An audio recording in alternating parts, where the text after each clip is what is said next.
नमस्कार प्यारे साथियों, आप सभी का स्वागत है हमारे ऑफिशियल ऑनलाइन एवं निःशुल्क प्लेटफॉर्म आपनो सिलेक्शन पॉइंट पर। साथियों, राजस्थान की कला एवं संस्कृति की जो क्लासें हमने शुरू की थी, उन क्लासों को हमने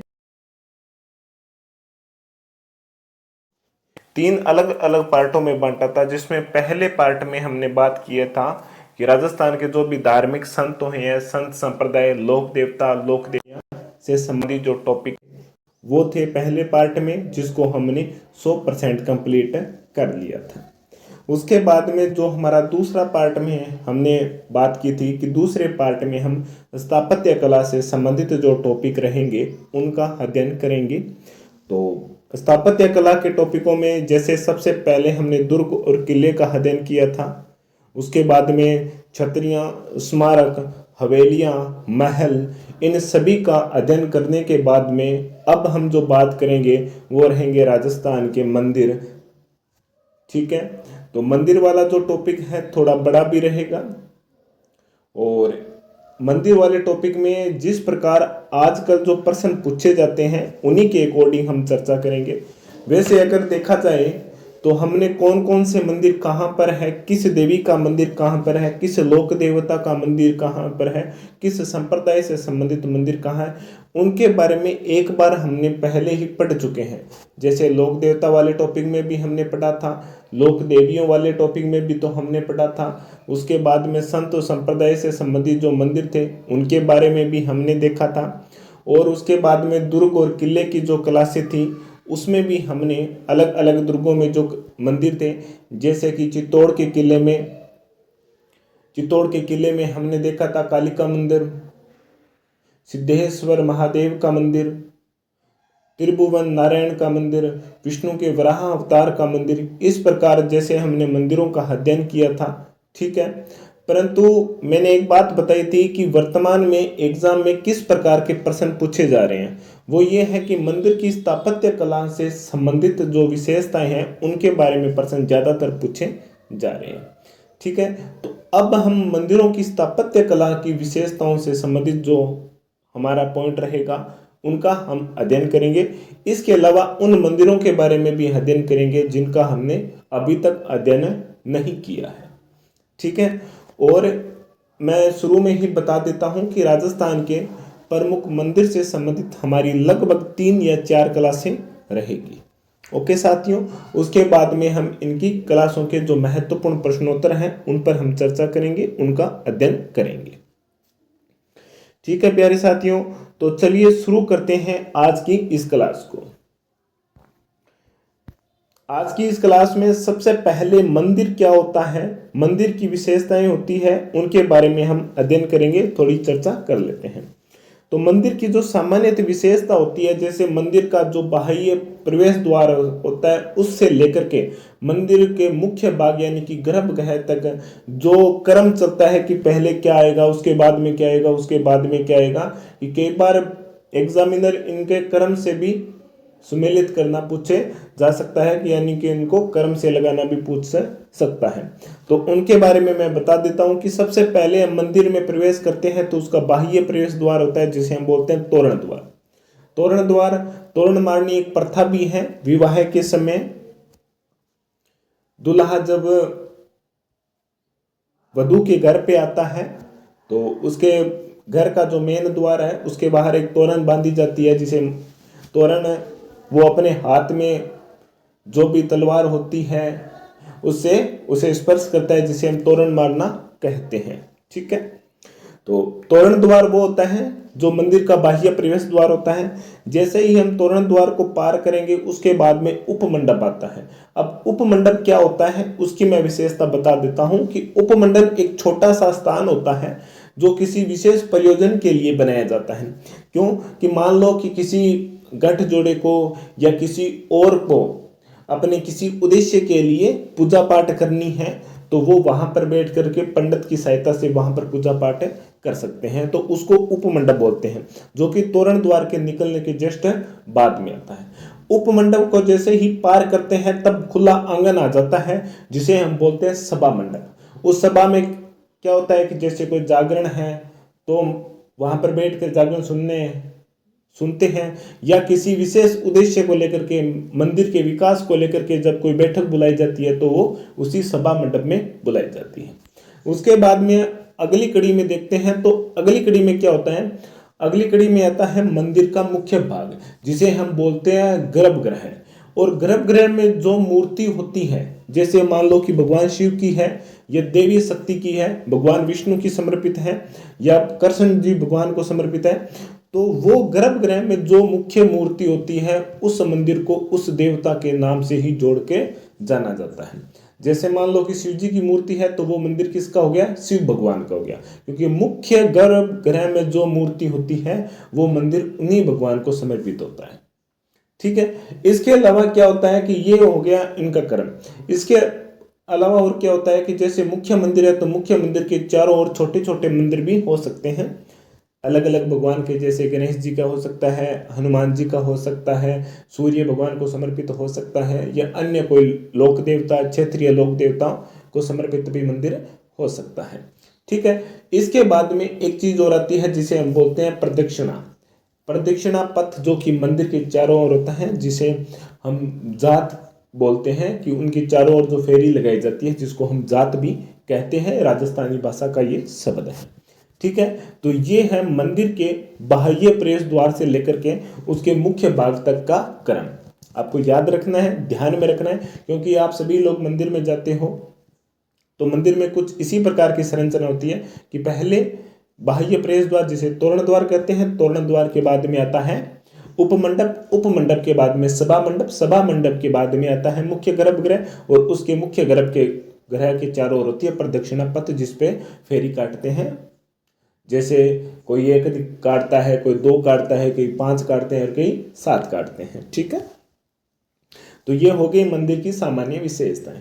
इसके अलावा जैसे ही ये तो प्रारंभ भी विकास में देखते हैं हम इसको, अब अलग अलग समय में अलग अलग प्रभाव पड़ा था। जैसे प्रारंभ में मौर्य काल का था प्रभाव, उसके बाद में गुप्त काल का, उसके बाद में राजस्थान की खुद राजपूत जिसे क्षेत्रीय शैली कह सकते हैं उसका प्रादुर्भाव हुआ, और उसके बाद में मुगल शैली आई, तो उनका भी स्थापत्य पर काफी प्रभाव पड़ा था। प्रारंभ में मंदिर थे वो शिखर नुमा बनाए जाते थे, और शिखर नुमा मंदिर की जो शुरुआत थी वो गुप्त काल में प्रारंभ हुई थी। गुप्त काल को स्थापत्य कला का स्वर्ण काल भी कहा जाता है। और उसके बाद में जैसे मुगल काल आते हैं तो उसमें मंदिरों में जो गोल मठ प्रकार के आकृति बनाए जाने लगी, और मुगल कला की जो विशेषता थी स्थापत्य कला की, वो भी मंदिरों पर अलंकृत की जाने लगी, उकेरित की जाने लगी थी। ठीक है साथियों, तो ये है मंदिर की सामान्य विशेषता जिनको हम देख लेते हैं अब लाइन टू लाइन।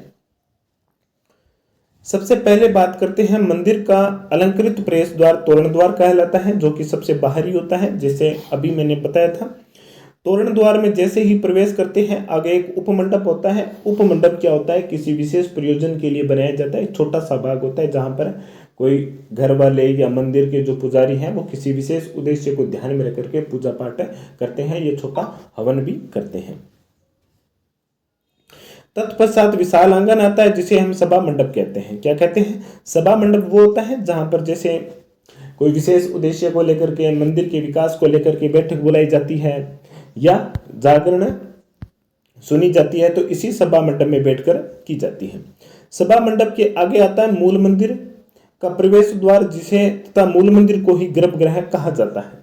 सभा मंडप को जैसे ही पार करते हैं तो मूल मंदिर का प्रवेश द्वार आता है, जिसे और उस मूल मंदिर को क्या कहा जाता है, गर्भगृह कहा जाता है, जिसमें किसी देवता का, किसी भगवान की, किसी क्षेत्रीय लोक देवता की मूर्ति बनी होती है, और जिस भगवान की मूर्ति उस गर्भगृह के अंदर बनी होती है वह मंदिर उन्हीं भगवान को समर्पित होता है।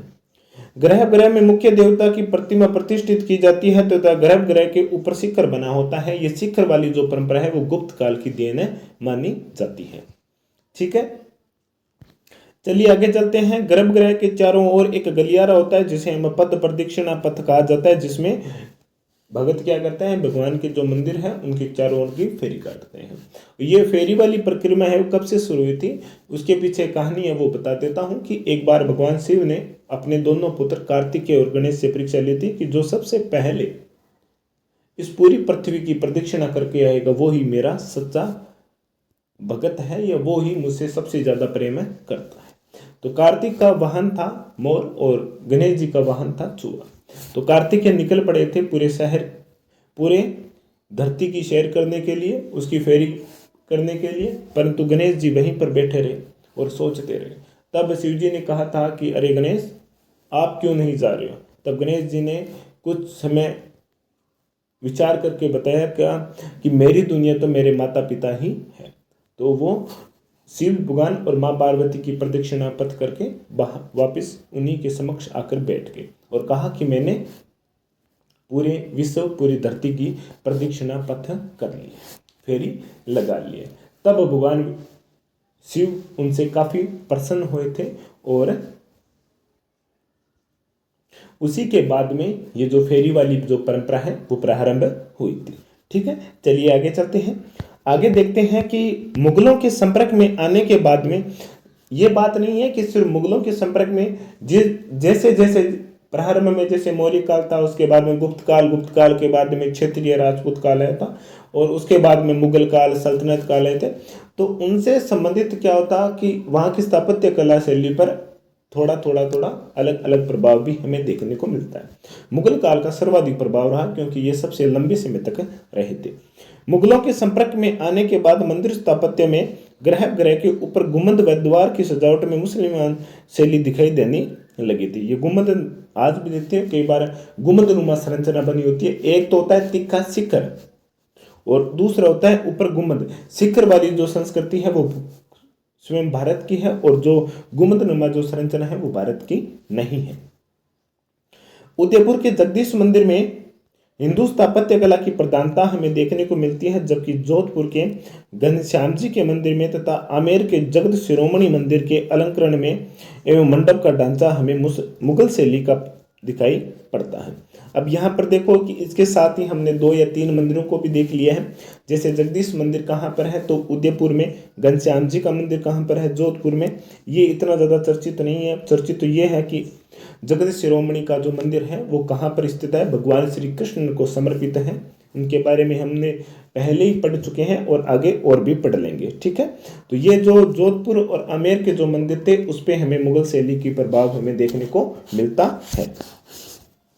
ठीक है साथियों, चलिए आगे चलते हैं।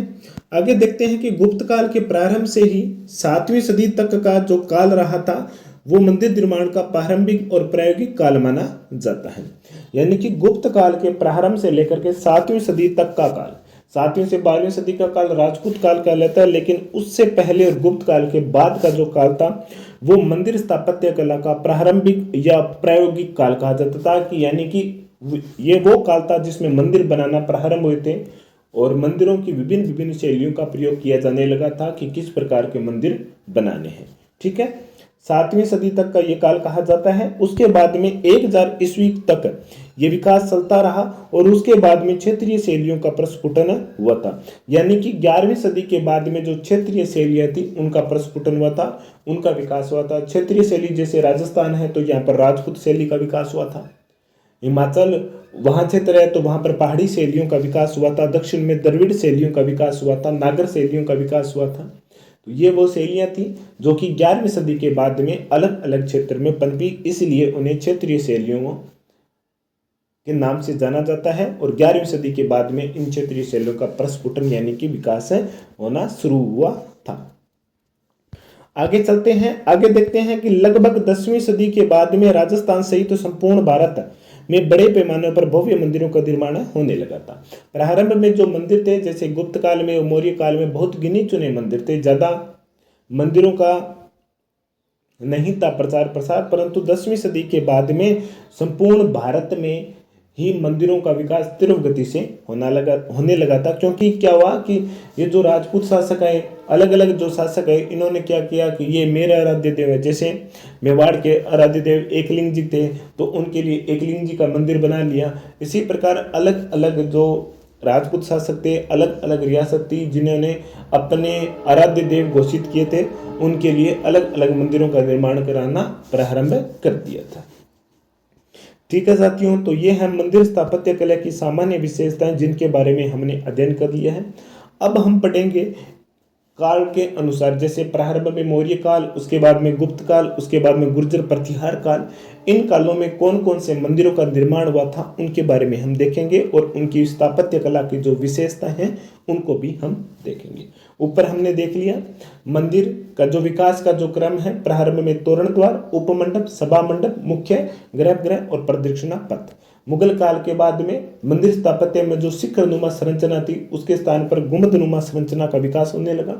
उदयपुर का जो जगदीश मंदिर है वो राजपूत शैली में बना है, परंतु जगत का अंबिका मंदिर है जो कि कहाँ पर स्थित है, आमेर के दुर्ग में स्थित है, उस पर मुगल शैली का हमें प्रभाव देखने को मिलता है। गुप्त काल के प्रारंभ से 7वीं सदी का जो काल था वो प्रारंभिक या प्रायोगिक काल कहा जाता है।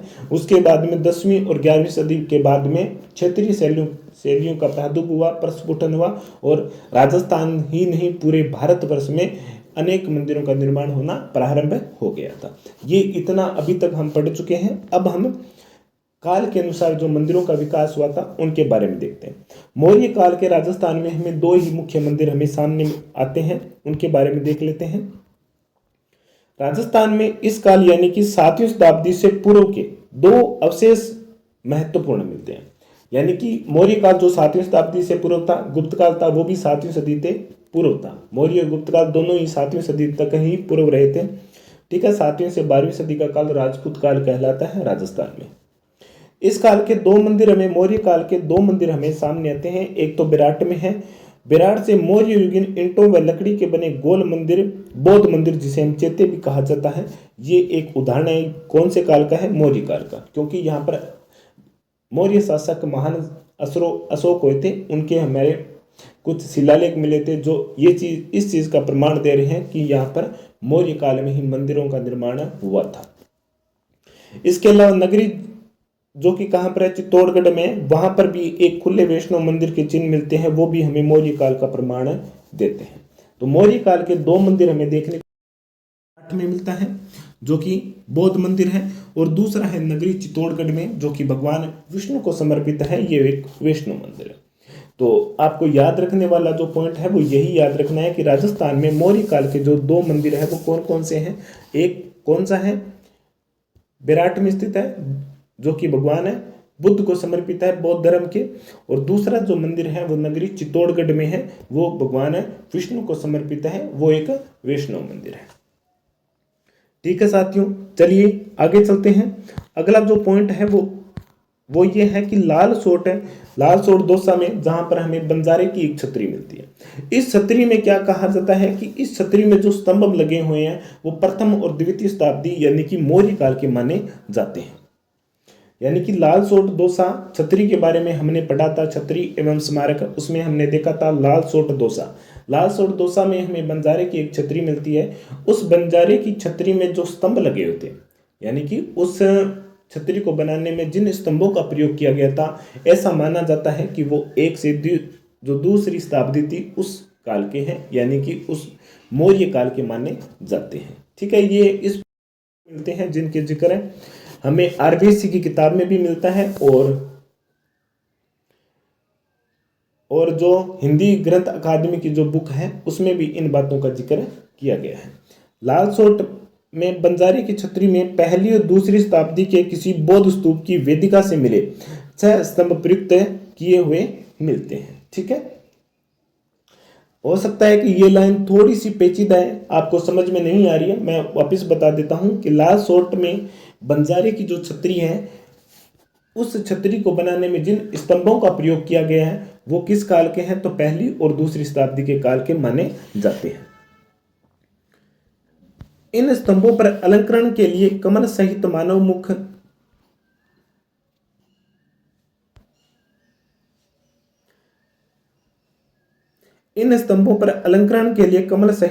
मुख या मृग और चैत्य ग्रह अंकित किए हुए हमें देखने को मिलते हैं। ये ज्यादा इतना महत्वपूर्ण पॉइंट है। ठीक है, तो ये थे मौर्य काल के जो मंदिर जिनके बारे में हमने अभी अध्ययन किया। मौर्य काल के आपको 2 मंदिर याद रखने हैं, बाकी वाले बातें हैं जो इतनी ज्यादा महत्वपूर्ण है नहीं, बस आपको थोड़ी सी ध्यान में रखनी है। जैसे कि बेराट का बौद्ध मंदिर है वो मौर्य काल का है, नगरी का वैष्णव मंदिर है चित्तौड़गढ़ में स्थित है, वो भी एक मौर्य काल का है। इसके बाद में हमने बात की थी लालसोट दौसा में बंजारे की छतरी, जो कि क्या मानी जाती है, उस छतरी को बनाने में जिन स्तंभों का प्रयोग किया गया था वो किस काल के हैं, वो मौर्य काल के, यानी कि पहली और दूसरी शताब्दी के माने जाते हैं।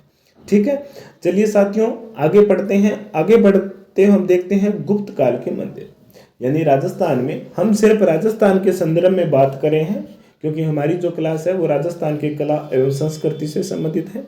तो गुप्त काल के जो मंदिर हैं उनके बारे में देखते हैं। राजस्थान में गुप्त काल के जो प्रारंभिक मंदिर थे वो पहाड़ काट कर बनाए जाते थे और उन मंदिरों की जो छत होती थी वो मंदिरों की भांति ही सपाट होती थी। ठीक है, यह भी पॉइंट महत्वपूर्ण है कि राजस्थान में जो गुप्त काल के जो प्रारंभिक मंदिर थे, यानी कि जैसे ही गुप्त काल प्रारंभ होता है और गुप्त काल में जो मंदिर बनते हैं, जो भी मंदिर बनाए जाते हैं वो प्रारंभिक मंदिर थे, वो पहाड़ों को काट कर बनाए जाते थे और पहाड़ों को भी इस प्रकार काट कर बनाए जाते थे कि सामान्य मंदिरों की छत की भांति पहाड़ी मंदिरों की जो छत होती थी वो भी सपाट होती थी। कि मान लो कि उस समय जब किसी भी प्रकार की मशीन यंत्र नहीं थे तो उस समय इतने महान कलाकार होते थे कि पूरी की पूरी पहाड़ को ही मंदिर के आकार में बदल देते थे। तो सोच लो कि कितने महान कलाकार रहे होंगे जिन्होंने ऐसे मंदिर का निर्माण कराया।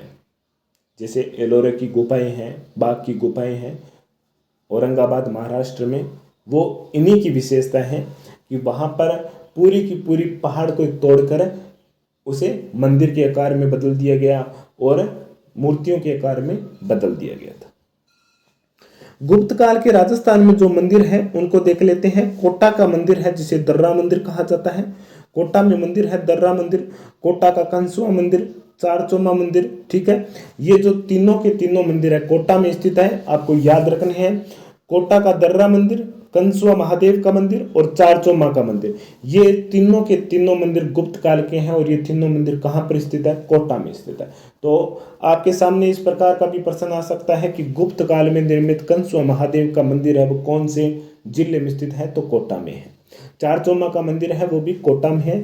चित्तौड़ का मानकगंज का मंदिर, जालरा पाटन का शीतलेश्वर मंदिर आदि गुप्त काल के मंदिर माने जाते हैं। तो मानकगंज जो कि गुप्त काल का एक प्रसिद्ध मंदिर है वो किस जिले में स्थित है, राजस्थान के, तो हमारा उत्तर रहेगा चित्तौड़गढ़ में। जालरा पाटन का शीतलेश्वर मंदिर, शीतलेश्वर मंदिर राजस्थान का प्रथम सबसे प्राचीन तिथि युक्त मंदिर माना जाता है।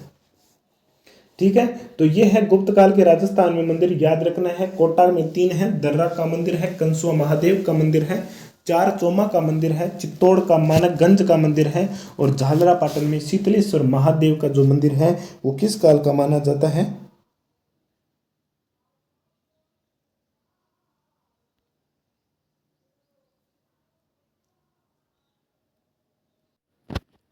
ठीक है। तो ये सभी जो मंदिर है, शीतलेश्वर मंदिर है आदि सभी क्या है, गुप्त काल के मंदिर माने जाते हैं।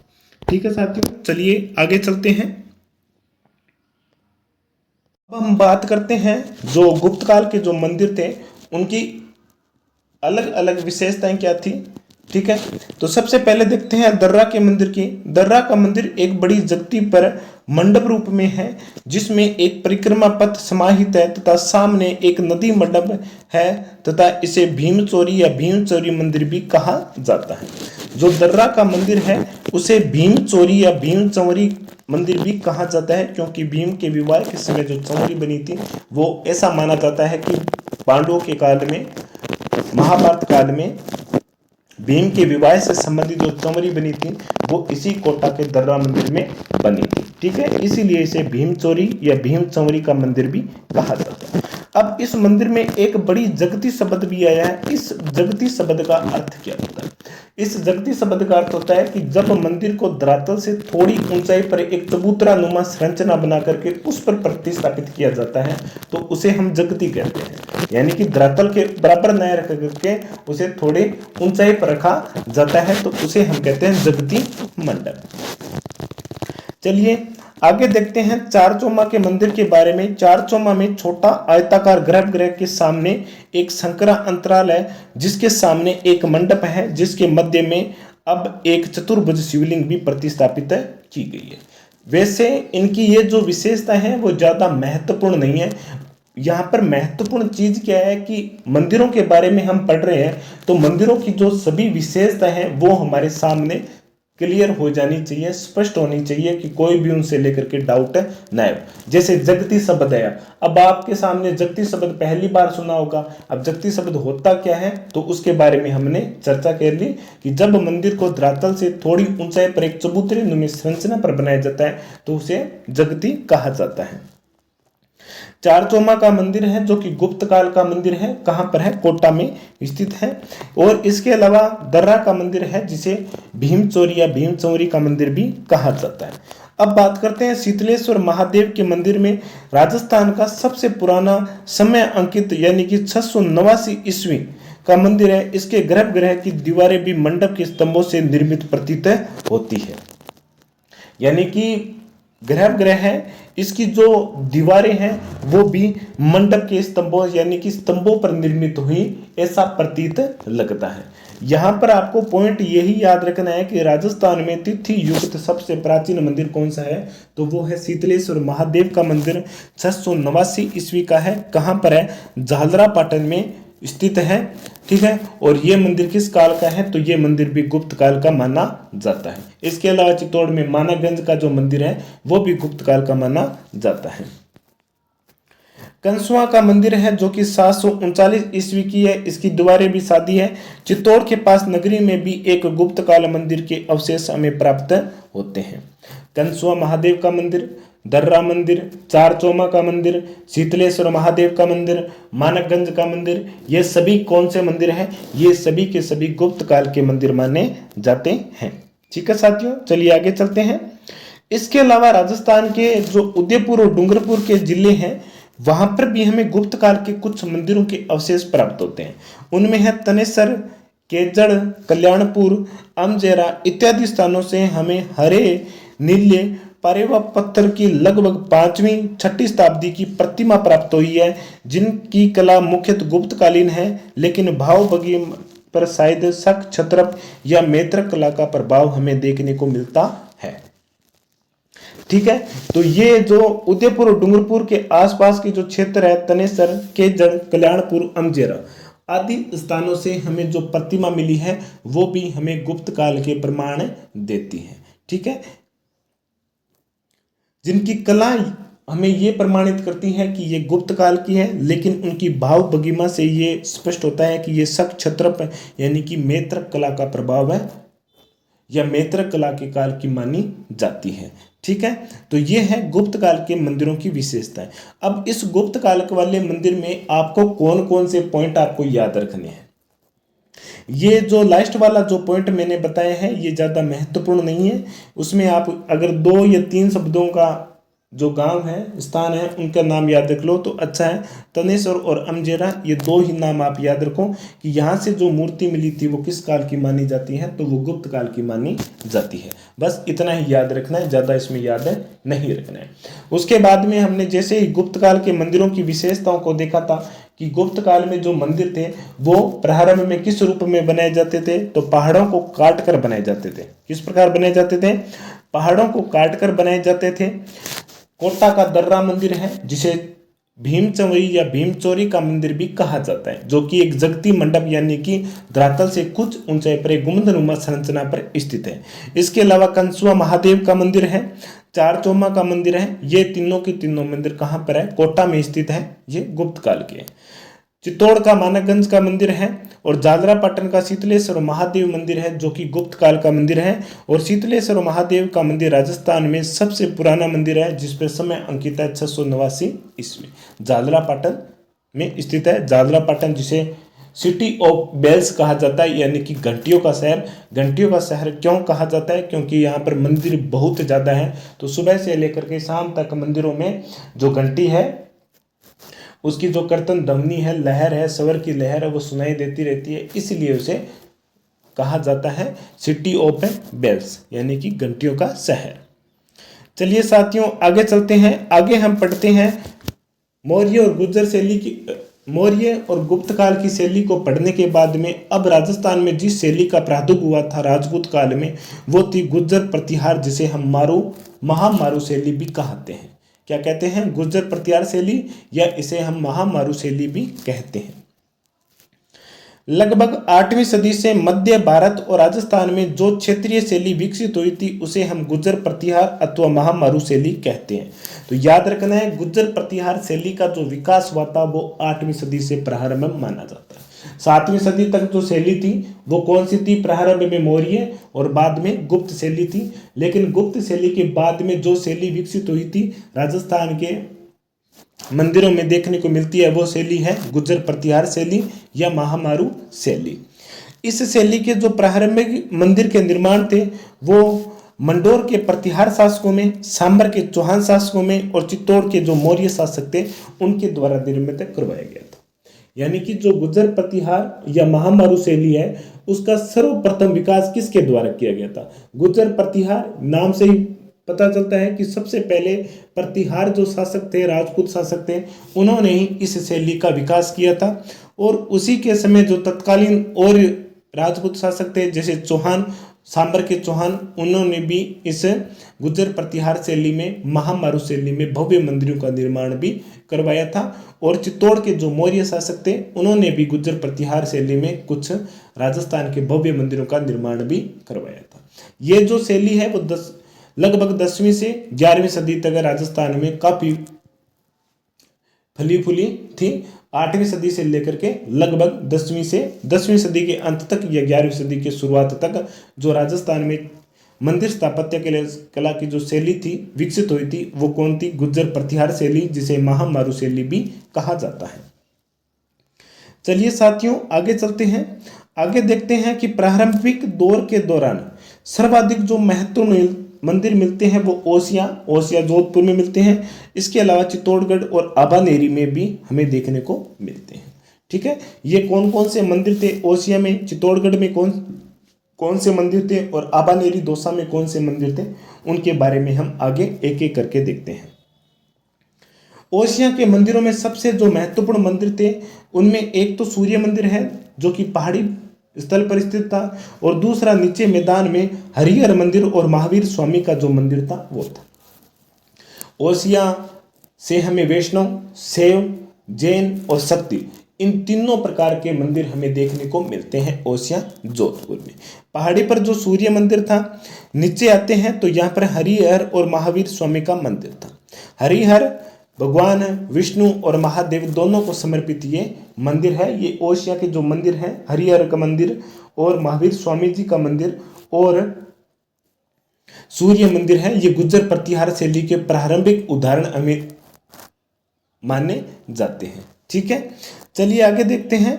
चित्तौड़गढ़ का जो कालिका मंदिर है, चित्तौड़गढ़ का कालिका मंदिर है जो कि मूलत रूप से सूर्य मंदिर है। इनके बारे में हमने चित्तौड़गढ़ की जो क्लास की थी किले और दुर्ग से संबंधित, उसमें भी हमने चर्चा की थी कि जो चित्तौड़गढ़ के दुर्ग में कालिका माता का जो मंदिर स्थित है वो मूल रूप से भगवान सूर्य को समर्पित है।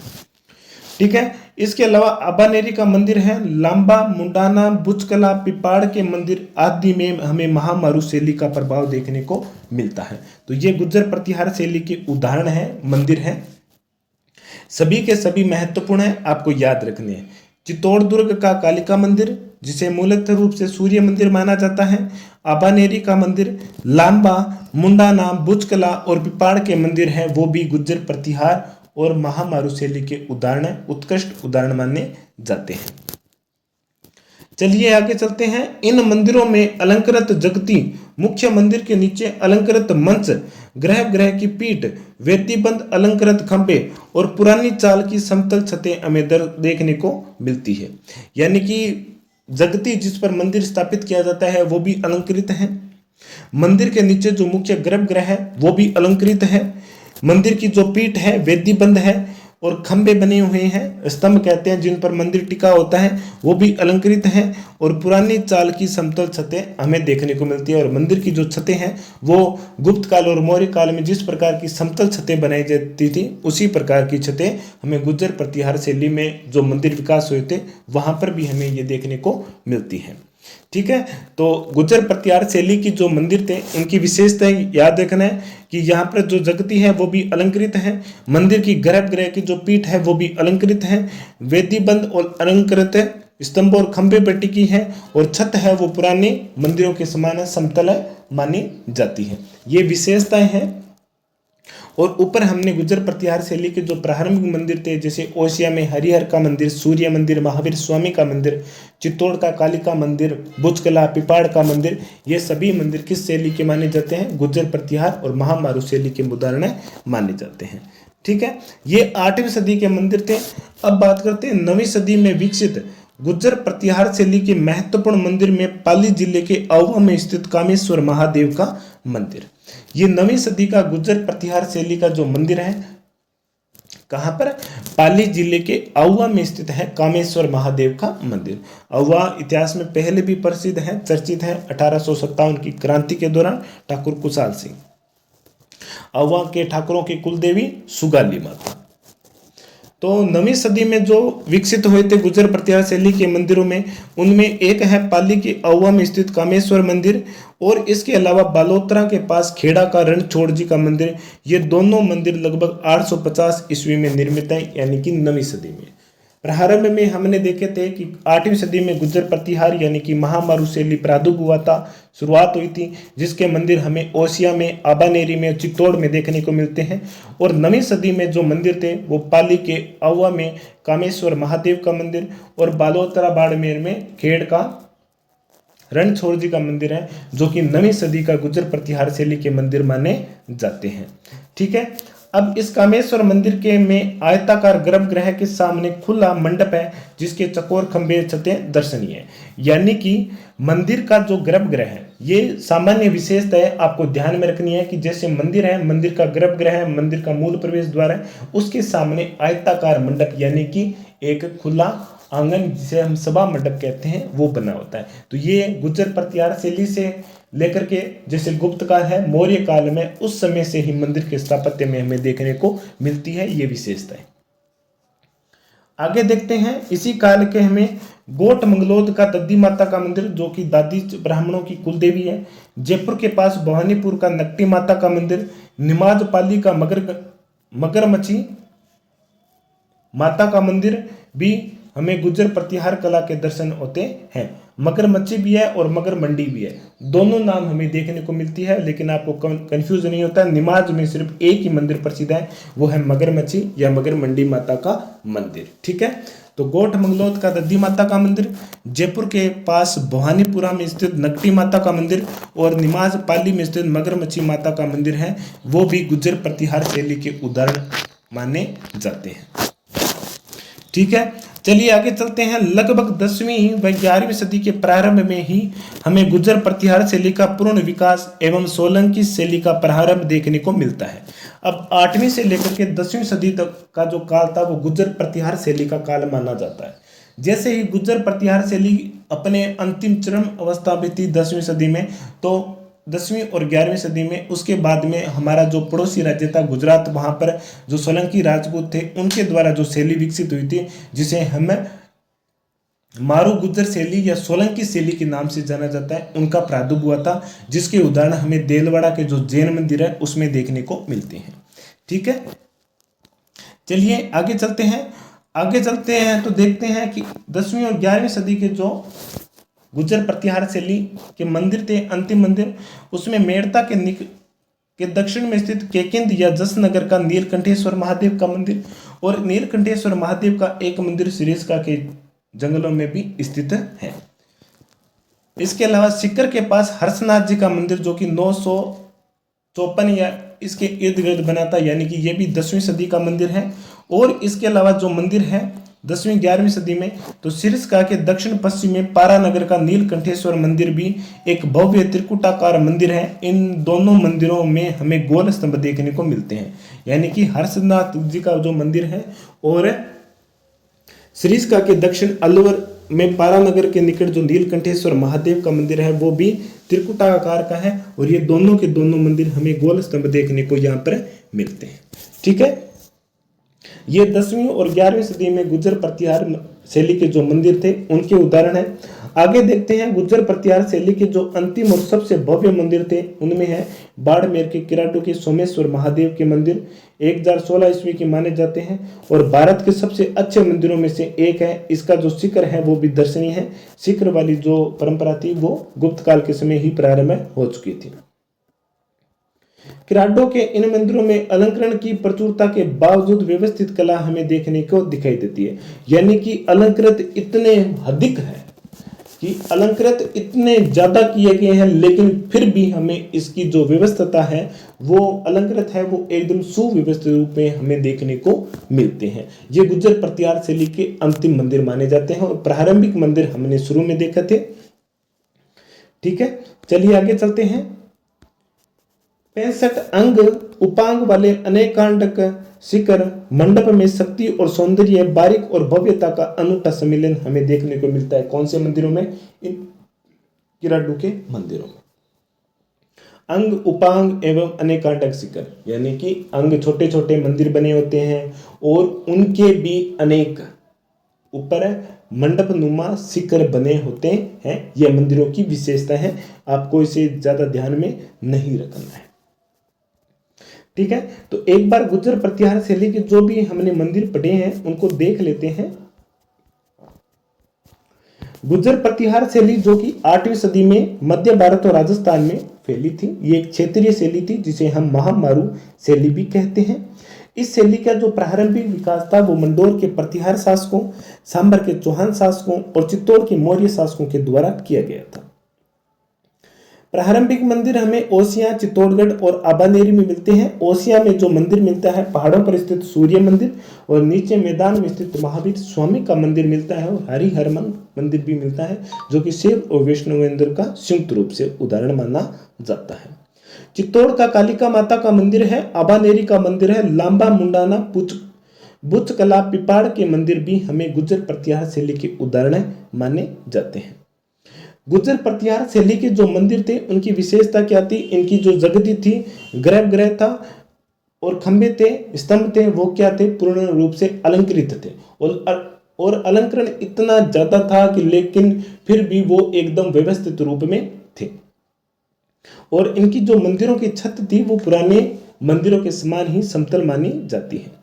9वीं सदी में राजस्थान में गुर्जर प्रतिहार शैली के जो महत्वपूर्ण मंदिर थे उनमें पाली जिले के अवा में स्थित कामेश्वर महादेव का मंदिर और बालोतरा बाड़मेर में छेड़े का रणछोड़ जी का जो मंदिर है वो काफी प्रसिद्ध रहा था।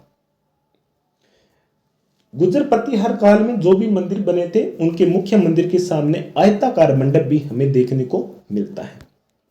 इसके अलावा गोट मंगलोद का दद्दी माता का मंदिर है, जयपुर के पास भवानीपुर का नकटी माता का मंदिर है, निमाज के पास मगरमच्छी या मगरमंडी माता का मंदिर भी गुर्जर प्रतिहार शैली के उत्कृष्ट उदाहरणों में से एक माने जाते हैं।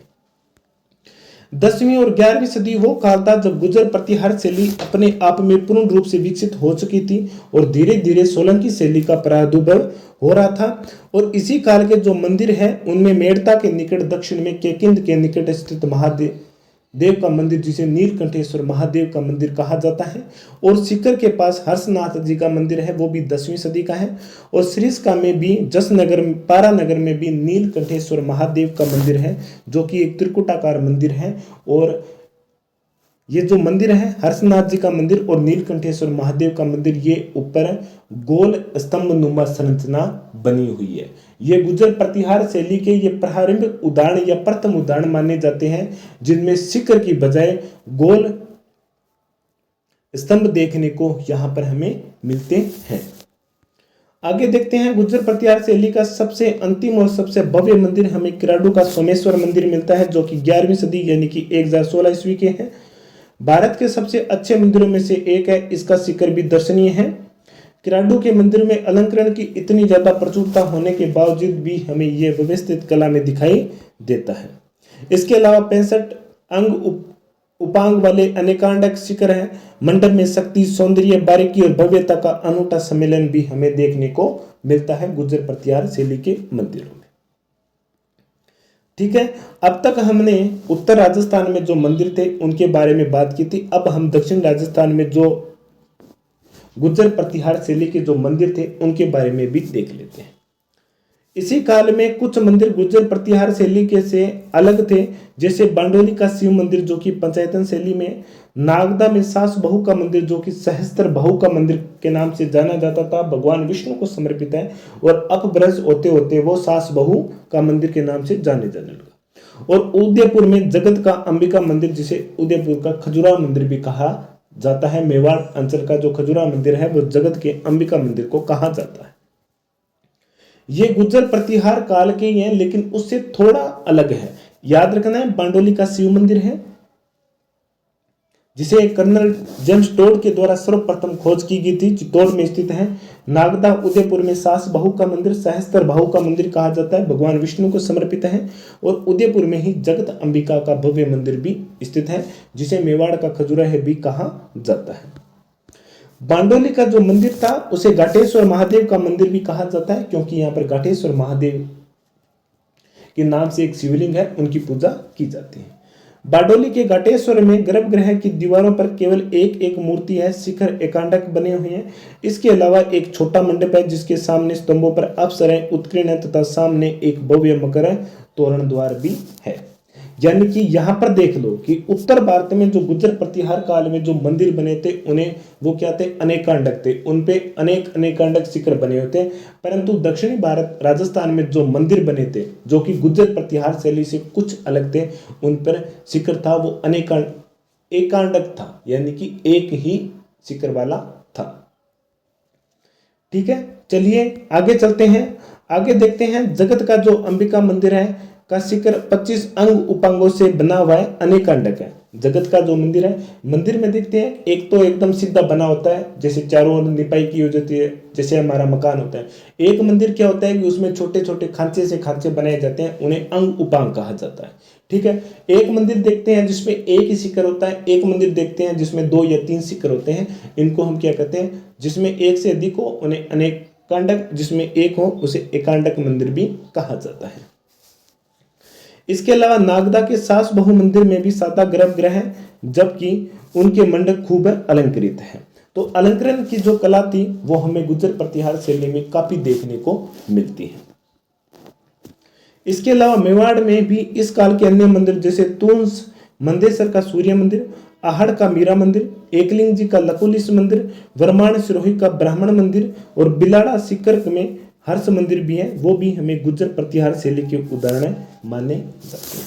ये दक्षिणी राजस्थान में गुर्जर प्रतिहार कला के काल में ही निर्मित है, परंतु कुछ रूप में गुर्जर प्रतिहार शैली से ये अलग मंदिर हैं।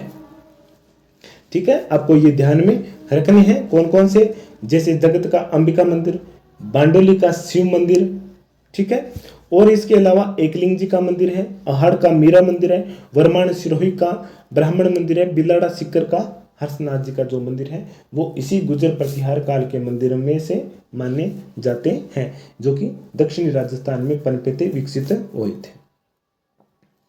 चलिए साथियों आगे चलते हैं। महागुर्जर शैली में स्थापत्य की प्रधानता मिली है और महामारू शैली में तक्षण कला की। अब जैसे ये दोनों शैली है ये थोड़ी अलग है। महागुर्जर शैली का मतलब होता है जो सोलंकी के समय जो शैली हुई थी उसे हम महागुर्जर शैली कहते हैं, और महामारू शैली है वो गुर्जर प्रतिहार शासकों के समय विकसित हुई थी। यानी कि महामारू शैली गुर्जर प्रतिहार शैली जो कि 8वीं से लेकर के 10वीं और 11वीं सदी तक पनपी थी, और महागुर्जर शैली जो कि महामारू शैली के बाद में यानी कि 11वीं सदी के बाद में विकसित हुई थी। महागुर्जर या सोलंकी शैली जिसके उदाहरण हमें देलवाड़ा के जैन मंदिरों में देखने को मिलते हैं। महागुर्जर शैली में स्थापत्य कला की प्रधानता दी थी, जबकि महागुर्जर शैली में महामारू शैली में तक्षण कला की, यानी कि अंग उपांग अनेकांडक छोटे छोटे अलंकृत रूप जगती हो या स्तंभ हो या गर्भगृह हो उसे काफी मतलब अलंकृत किया गया था, यही उसकी तक्षण कला मानी जाती है।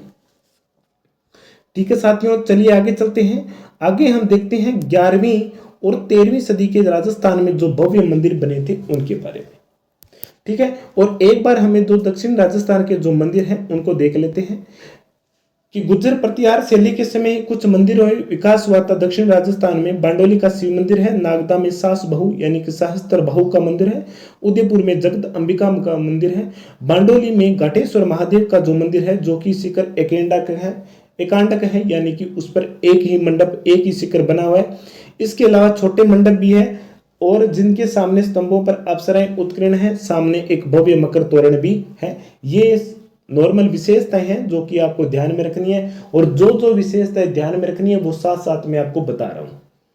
अब इसमें क्या होता है कि कई बार एग्जामिनर क्या होता है कि ये सब शब्द चक लेता है, जैसे एकांडक है, जगती ज्योत, तोरण द्वार, गर्भगृह, सभा मंडप, प्रदक्षिणा पथ। इसीलिए मैंने इन सभी शब्दों को यहाँ पर ऐड किया है, जैसे अंग, उपांग। इसीलिए इन नोट्सों में इनको साथ में मैंने लिखा है ताकि आपको समझ में आ जाए कि ये शब्द क्या है। मेन अर्थ होता है ना कि शब्दों को समझना है। वर्तमान में जो पेपर है वो यही है कि आपने अगर शब्दों को समझ लिया तो प्रश्न पेपर को बहुत आसानी से आप हल कर सकते हो, लेकिन आपको ये याद नहीं करने हैं। याद करने वाले जो पॉइंट है वो मैं आपको साथ साथ बता रहा हूँ। याद करने वाले पॉइंटों में जैसे गुर्जर प्रतिहार शैली के ही मंदिर माने जाते हैं। बारडोली का मंदिर कहाँ पर है? बारडोली का शिव मंदिर चित्तौड़गढ़ में है। नागदा में सास बहू का मंदिर है, उदयपुर में है। उदयपुर में जगत अंबिका का मंदिर है जिसे मेवाड़ का खजुराह कहा जाता है। घाटेश्वर मंदिर भी कहा जाता है बारडोली के शिव मंदिर को। ये याद करने वाली पॉइंट है, ठीक है। और ज्यादा इसमें जैसे मेवाड़ में इस काल के गुर्जर प्रतिहार काल के जो मंदिर है, तुंस मंदेसर का सूर्य मंदिर है, आहड़ का मीरा मंदिर है, एकलिंग जी का लकुलीस मंदिर है, ब्रह्मांड सिरोही में स्थित ब्राह्मण ब्रह्मा जी का भव्य मंदिर भी है। ये आपको याद रखना है। और महागुर्जर शैली में जहां पर स्थापत्य कला को महत्व दिया जाता है, वहीं पर महामारू शैली में दक्षिण कला अलंकृत रूप को अधिक महत्व दिया जाता है। ठीक है साथियों, अब बात करते हैं 11वीं और 13वीं सदी में राजस्थान में जिन मंदिरों का विकास हुआ था उनके बारे में। ये पॉइंट सबसे महत्वपूर्ण है। सबसे पहले हमने देखा था मंदिरों के प्रारंभिक विकास के बारे में। उसके बाद में हमने देखा मौर्य काल में जो मंदिर बने थे 2 ही थे।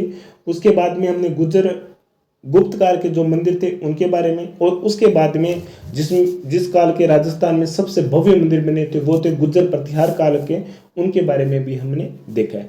अब आपको याद क्या करना है कि कौन से काल में कौन कौन से मंदिर बने थे। जैसे आपके सामने ऑप्शन आ गया कि शीर्षका में स्थित नीलकंठेश्वर महादेव का मंदिर किस काल का है, तो गुर्जर प्रतिहार काल का है। कामेश्वर महादेव का मंदिर है, बालोतरा का खेड़ा का रणछोड़ जी का मंदिर है, किस काल का है, गुर्जर प्रतिहार काल का है। राजस्थान में मौर्य काल के 2 मंदिर के उदाहरण कौन कौन से हैं वो भी आ सकता है। तो गुप्त काल के राजस्थान में मंदिर, भव्य मंदिर कौन से हैं वो भी प्रश्न पूछा जा सकता है। जैसे कंसुआ महादेव का मंदिर है, दर्रा का मंदिर है, चार चौमा का मंदिर है, मानकगंज का मंदिर है, शीतलेश्वर महादेव का मंदिर है। ये गुप्त काल के मंदिर है। और उसके अलावा जो भी मंदिर बसते हैं वो गुर्जर प्रतिहार काल के माने जाते हैं। गुर्जर प्रतिहार काल में मंदिर बहुत बने थे, भव्य मंदिर बने थे। प्रारंभिक रूप आपको याद रखना है वो है ओसिया के हरिहर मंदिर, सूर्य मंदिर। और अंतिम काल में गुर्जर शैली के जो महागुर्जर शैली के जो मंदिर थे वो कौन से थे, आपको ये भी याद रखना है, जैसे किराडू का सोमेश्वर मंदिर। अब हम बात करते हैं 11वीं और 13वीं सदी में जो मंदिर बने थे राजस्थान में। 11वीं और 13वीं सदी के बीच बने राजस्थान में मंदिर सर्वश्रेष्ठ है, क्योंकि ये मंदिर शिल्प का स्वर्ण काल भी कहा जाता है।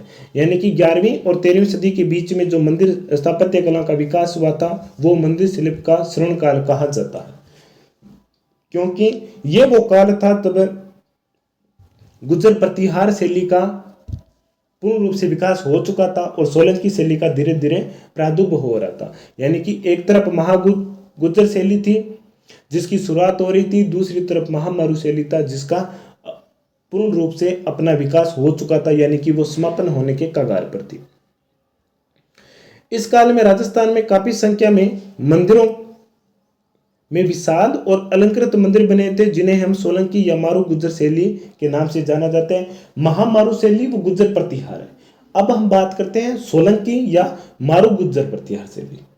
ठीक है, ये अलग अलग है, आपको याद रखने हैं। इस शैली के जो उदाहरण है वो हमें देलवाड़ा के जैन मंदिरों में हमें देखने को मिलते हैं। ये भव्य उदाहरण माने जाते हैं सोलंकी शैली के, क्योंकि देलवाड़ा के जो जैन मंदिर है वो कहाँ पर स्थित है, सिरोही में स्थित है। सिरोही की सीमा किससे लगती है, गुजरात से लगती है। तो गुजरात के जो सोलंकी शासक थे उन्हीं के द्वारा इन मंदिरों का निर्माण करवाया गया था। इस शैली की विशेषता थी कि ऊंची और विकसित लेकिन कम असरदार पीठ और वेदी बनते। ये ज्यादा पॉइंट महत्वपूर्ण है नहीं, आपको याद नहीं रखना है। पीठ के गजदर, असोदर, नरदर का विशेष महत्व दिया जाता था। ये पॉइंट आपको बेहद महत्वपूर्ण है, याद रखना है। ये पीठ के गजदर, असोदर, नरदर का विशेष महत्व दिया जाता था। जो पीठ बनाई जाती थी उसमें गज रूपी, असो रूपी या नर रूपी को महत्व दिया जाता था। किस शैली में? सोलंकी शैली में, मारू गुज्जर शैली में। ठीक है, आगे देखते हैं। गर्भगृह के रथ खूब आगे तक बढ़े हुए थे और संख्या में भी ज्यादा और ऊपर खूब जटिल है। अनेकांडक शिखर भी थे। अनेकांडक शिखर का आपको अर्थ ध्यान में रखना है, बाकी और पॉइंट आपको ध्यान में नहीं रखना है कि ये कब बने थे। तो इनके उदाहरण हमें गुज्जर प्रतिहार शैली में भी देखने को मिलते हैं। मारू गुज्जर जो शैली थी उस काल में भी हमें अनेकांडक शिखर के उदाहरण देखने को मिलते हैं। गर्भगृह में रथ भी हमें देखने को मिलते हैं। कौन सी शैली में? सोलंकी यानी कि मारू गुज्जर शैली में रथ भी हमें देखने को मिलते हैं। इसके अलावा गजदर, असोदर और नरदर ये विशेष पॉइंट है, आपको ध्यान में रखना है। मारू गुज्जर या सोलंकी शैली की विशेषताएं हैं। चलिए साथियों आगे चलते हैं। चित्तौड़ के किले में सिमदेश्वर महादेव का मंदिर है, जिसका पूर्ण निर्माण महाराणा मोकल के द्वारा करवाया गया था, जिसे मोकल के मंदिर के नाम से भी जाना जाता है। ये किस शैली का है? तो महारू गुज्जर शैली यानी कि सोलंकी शैली का उदाहरण माना जाता है। इसके अलावा ओसिया का सचिया माता का मंदिर और उसके पास में छोटे बने विष्णु मंदिर तथा किराडू के 3 छोटे छोटे मंदिर, आबू के चंद्रावती के मंदिर भी हमें किस शैली के उदाहरण माने जाते हैं? तो वो है मारू गुज्जर सोलंकी शैली के उदाहरण माने जाते हैं। ओसिया का हरिहर मंदिर, महावीर जी का मंदिर और सूर्य मंदिर तो वो है किस शैली के? तो गुज्जर प्रतिहार शैली के प्रारंभिक रूप है। लेकिन ओसिया में जो सचिया माता और पीपला माता का जो मंदिर है, इसके अलावा 3 छोटे छोटे मंदिर और बने हैं विष्णु भगवान को समर्पित। किराडू का सोमेश्वर मंदिर है वो की गुज्जर प्रतिहार शैली का है, लेकिन किराडू में ही 3 छोटे छोटे मंदिर और बने हैं। इसके अलावा अबू के चंद्रावती का जो मंदिर है वो भी किस शैली का माना जाता है? तो वो है महागुज्जर या मारू गुज्जर शैली या सोलंकी शैली के उदाहरण माने जाते हैं। एग्जाम में इसी प्रकार के प्रश्न पूछे जाने हैं कि कौन सी शैली है के उदाहरण है और इन शैलियों का मंदिर स्थापत्य कला से इसे क्रम से व्यवस्थित करना। जैसे मौर्य है, गुप्त है, गुज्जर प्रतिहार है, उसके बाद में मारू गुज्जर शैली है। ठीक है, इन शैलियों का क्रम भी याद रखना है और इन शैलियों में अलग अलग राजस्थान के विभिन्न भागों में जो मंदिर बने हैं वो भी आपको याद रखने हैं। इसीलिए मैंने आपको बताया था कि क्लास के शुरुआत में ही स्थापत्य कला की विशेषता वर्तमान में एग्जाम में मंदिरों से संबंधित अधिक पूछी जाती है और मंदिर कौन कौन से कहां पर है वो मैं आपको साथ साथ में बता भी रहा हूं। ठीक है, सचिया माता का मंदिर कहां पर है? तो ओसिया में है। किराडू के मंदिर सोमेश्वर कहां पर है? तो बाड़मेर में है। खेड़े का रणछोड़ जी का मंदिर है, बालोतरा बाड़मेर में है। मानकगंज महादेव का मंदिर है, चित्तौड़ में है। और इसके अलावा जैसे शीतलेश्वर महादेव का मंदिर है, कहां पर? झालावाड़ में है। झालरापाटन झालावाड़ में है। तो हम साथ साथ मंदिरों के स्थान हैं उनके बारे में भी अध्ययन कर रहे हैं। इस शैली के मंदिरों में बने खंबे अलंकृत, पतले, लंबे और गोलाई लिए थे और यह मंदिर ऊंची पिटिका पर भी निर्मित है। जगती बोलते हैं उसकी। ठीक है, ये पॉइंट भी इतना ज्यादा महत्वपूर्ण नहीं है। आपको जो भी पॉइंट याद रखने हैं वो ये याद रखने हैं कि मारू गुज्जर और सोलंकी शैली के मंदिर राजस्थान में कहां पर है या उनके उदाहरण बताओ। तो चित्तौड़ के किले में स्थित सिमदेश्वर महादेव का मंदिर, कालिका का मंदिर गुज्जर प्रतिहार शैली का है, जबकि सिमदेश्वर महादेव का जो मंदिर है वो किसका? मारू गुज्जर शैली का है। ओसिया का सचिया माता का मंदिर, ओसिया का हरिहर मंदिर गुज्जर प्रतिहार शैली का प्रारंभिक स्वरूप माना जाता है, जबकि ओसिया का सचिया माता का मंदिर और 3 छोटे छोटे वैष्णव मंदिर बने हैं। किराडू का सोमेश्वर मंदिर गुज्जर प्रतिहार शैली का है, जबकि उसके आस के पास के जो छोटे मंदिर हैं, इसके अलावा अबू के चंद्रावती के मंदिर है वो भी सोलंकी या मारू गुज्जर शैली के उदाहरण माने जाते हैं। ठीक है साथियों, चलिए आगे चलते हैं। आगे हम बात करते हैं भूमिज शैली के बारे में। राजस्थान में इस शैली के मंदिर भी हमें देखने को मिलते हैं। भूमिज शैली क्या थी? ये नागर शैली थी। दक्षिण भारत में जो शैली, उत्तर भारत में जो मंदिर स्थापत्य की कला की जो शैली पनपी थी उसे नागर शैली कहा जाता है और नागर शैली का ही उदाहरण है, उप शैली है, वो कौन सी है? भूमिज शैली। ठीक है, तो नागर शैली उत्तर भारत की है और नागर शैली की ही उपशैली है भूमिज शैली। भूमिज शैली की जो राजस्थान में भव्य मंदिर हैं उनको हम देखते हैं। ठीक है साथियों, यहीं पर रोकते हैं आज की क्लास को। भूमिज शैली के जो मंदिर हैं उनके उदाहरण हैं, उनके बारे में हम कल की जो क्लास रहेगी उसमें पढ़ेंगे। ठीक है साथियों, तो ये थी हमारी आज की क्लास और आज की इस क्लास में हमने मंदिरों की प्रारंभिक स्वरूप, उनके जो शब्द आते हैं कि कौन से मंदिर, जैसे जगती हो गया, तोरण द्वार हो गया, प्रवेश द्वार हो गया, प्रदक्षिणा पथ हो गया, गर्भगृह हो गया, अनेकांडक हो गया, एकांडक हो गया, अंग, उपांग, ये वो शब्द थे जिनके बारे में आज हमने चर्चा की थी। ठीक है, ये मंदिरों के लिए आम प्रयोग होने वाले शब्द है। कई बार एग्जाम में इस प्रकार के नाम दे देता है और हम क्या हो जाते हैं, कंफ्यूज हो जाते हैं। स्थापत्य कला की ही विशेषता है मंदिरों की, परंतु आपको घबराना नहीं है, आज हमने इन सभी शब्दों को क्लियर भी कर दिया है। ठीक है, उसके बाद में हमने प्रारंभिक मौर्य काल के मंदिर, गुप्त काल के मंदिर, मौर्य काल में विराट का मंदिर और नगरी का चित्तौड़गढ़ का मंदिर वैष्णो मंदिर, और गुप्त काल के मंदिर जैसे कंसुआ महादेव, चारचौमा का मंदिर, शीतलेश्वर महादेव मंदिर, मानकगंज चित्तौड़ का मंदिर, ये गुप्त काल के मंदिर। और उसके बाद में हमने गुर्जर प्रतिहार शैली में जैसे प्रारंभिक रूप हमें कहाँ पर ओसिया, अबानेरी, चित्तौड़ में मिलता है और अंतिम रूप किराडू के सोमेश्वर मंदिर में देखने को मिलता है। जैसे ही गुर्जर प्रतिहार शैली का समापन होता है तो उसके बाद में एक और स्थापत्य कला की शैली विकसित होती है जिसे हम सोलंकी या मारू गुर्जर शैली कहते हैं। उस शैली के उदाहरण भी हमने देखे, जैसे समदेश्वर महादेव का मंदिर है, कहाँ पर स्थित है, चित्तौड़गढ़ के किले में स्थित। ठीक है, तो इस प्रकार हमने राजस्थान के विभिन्न मंदिरों के बारे में, उनकी स्थापत्य शैली के बारे में और कहाँ कहाँ पर कौन कौन से मंदिर हैं उनके बारे में भी हमने पढ़ा है। हाँ, एक चीज याद रखना कि जो मारू गुर्जर शैली है जिसे सोलंकी शैली कहते हैं, उसके उत्कृष्ट उदाहरणों में हमें ओसिया का सचिया माता का मंदिर है, ये भी हमें याद रखना है। ठीक है, तो किराडू की कुछ मंदिर गुर्जर प्रतिहार शैली के हैं, जबकि कुछ मंदिर है किस शैली के, मारू गुर्जर यानी कि सोलंकी शैली के उदाहरण है। और सोलंकी शैली के उदाहरण और कौन से हैं, तो वो देलवाड़ा के जैन मंदिर है। यही 4 से 5 आपको उदाहरण याद रखने हैं। अब याद रखने का तरीका क्या होता है कि जैसे गुर्जर प्रतिहार शैली के मंदिर बहुत ज्यादा है तो सभी को आपको याद नहीं रखना है, बाकी सभी शैलियों के मंदिर आप याद रखना।